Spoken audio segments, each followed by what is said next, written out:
Actually, I enjoyed it. It's interesting. The ship's aircraft carrier is an interesting piece of equipment. And the job they assigned me, I had to run with the whole ship. I was storekeeper. Keep track of the material, and they issued it out to people. The department would send their men around to get some stuff, and they had what we called a chit, like a check of stuff they're supposed to get. We had to account for all that stuff and issue it to them.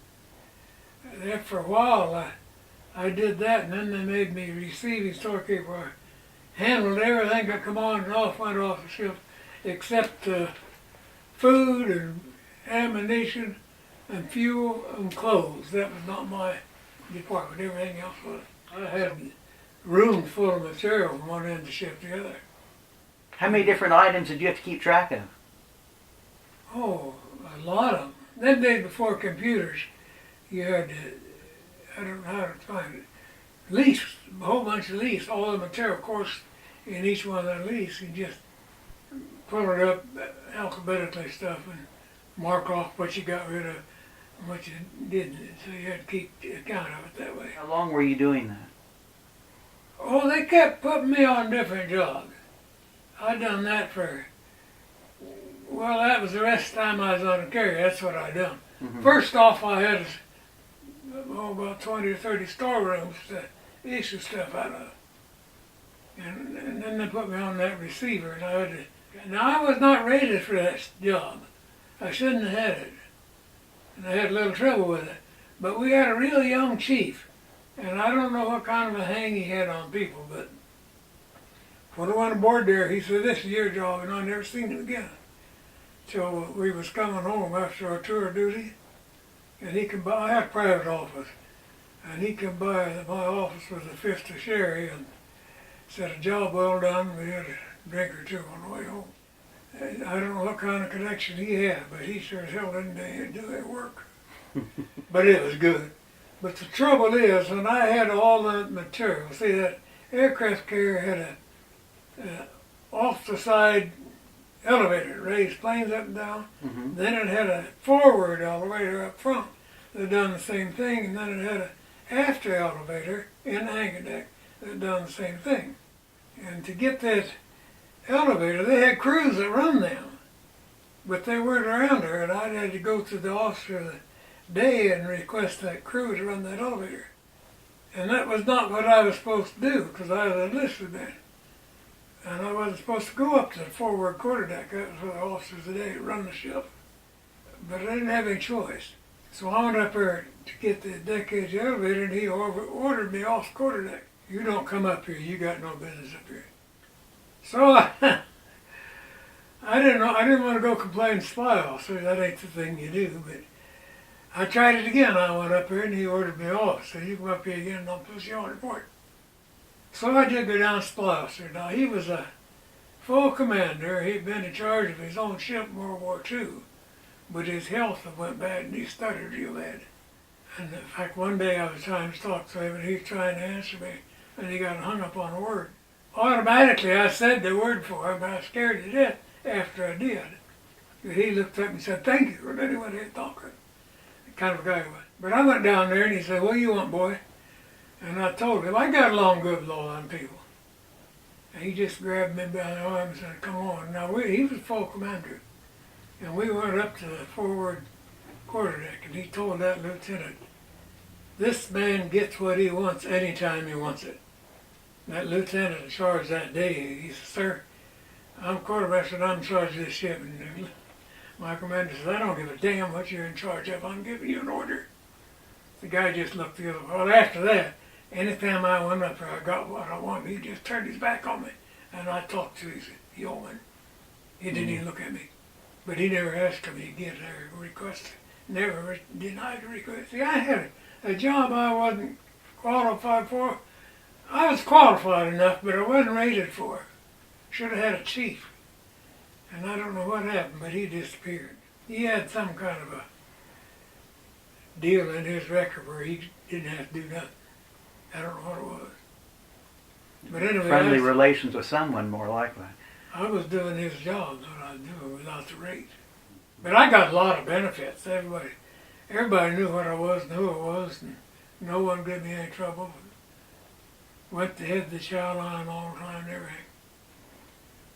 Pretty good deal. When we go into Japan, Mm-hmm. always operate North Korea. The people buy stuff. Officers and pilots all bought a lot of stuff and pack it up and ship it home. And they'd come down to my office and ask me to band it for them. I had a banding machine, steel band, and they had a box and they'd box it up and want it banded. And I did, and so I got a lot of favors. No one ever bothered me. They all treated me nice.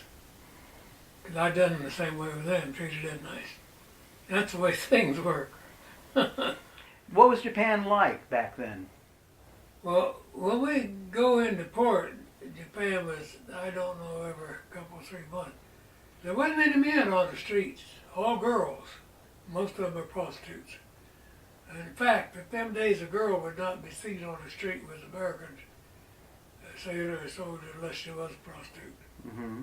Because in them days, the police would just come, you would be talking to a girl, now mind you, I didn't, but police come up and pick her up and put her in a padded wagon and take her down. They take her down for a DD check. And we were ordered not to bother the police. If they wanted to pick up a girlfriend of ours, just take her and not say a word. Was it relations with Japan still very chilly back then, or was it starting to warm up? You never seen any men. The women were all friendly, Mm-hmm. but the men never come on the streets. It was that close to the war that they were still leery. And were the people, were the ship people, was there still a underlying hatred toward the Japanese, or were people warming up to them? No, the sailors? Yeah. Well, they was all right.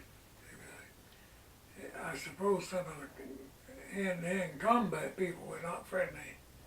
But on the ship, you never seen the enemy. You might blow the ship off Monday, but you never seen any enemy. The ship was never attacked while you were on it, right? No, we had planes coming over one day and scared the heck out of everybody. Had to go to general quarters real quick, but they veered off and didn't go by us. And no problems with submarines during the We could Korean see War. submarines, and they'd send us destroyer out of guys after them. They disappeared. We was never under attack. Now I seen periscopes, but you see one out there and reported the sub take off after it, he disappeared. Now, how did tensions change as the Chinese entered the war, and as the retreat happened? Were there fears of a bigger war escalating? I never noticed any. I never noticed it. I wasn't in that chain of command like that at all. But as a common enlisted man, you knew about how things were going, good and then bad. Yeah. They give us reports every day over the loudspeaker system what's happening. Uh-huh. Sometimes they had extra, I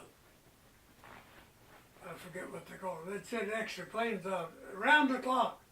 They were trying to talk to them in the sign of the treaty. So they bombed the hell out of everything. The planes was in the air continually. Now the pilots got real uptight, but it didn't bother me. Most of the workers it didn't bother. Did you ever see any of the dogfights or anything else that went on? Or? No. No. Any fears of a nuclear war at that time? Did it ever reach down to you? Not me. I don't know if anybody I knew ever talked about it. Mm. We were home. I was on home. No one was shooting at us. Now, if you had had one time, it just show you the difference. Everything nice and peaceful, and we had planes, a squadron of planes coming to pass the word for general quarters, aircraft coming in, and boy, that woke everybody up in a hurry. And everybody was running to the battle station. Mm-hmm. When they had GQ, general quarters, you went to your battle station. And when they get a surprise attack like that, you went in a hurry. Now, when a plane crashed on the ship, did you feel it? Was the ship so big that kind of impact didn't leave? No, you didn't feel it. I had seen a couple of them. I went up there one day and watched what was happening, and I got put on report because I didn't belong up there. But I wanted to see what they did. Mm-hmm.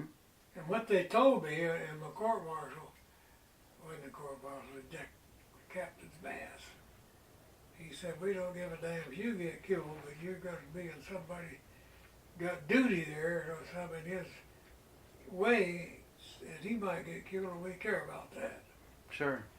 So you didn't get up there because the people had places to go in case of attack, and they didn't want somebody in his way.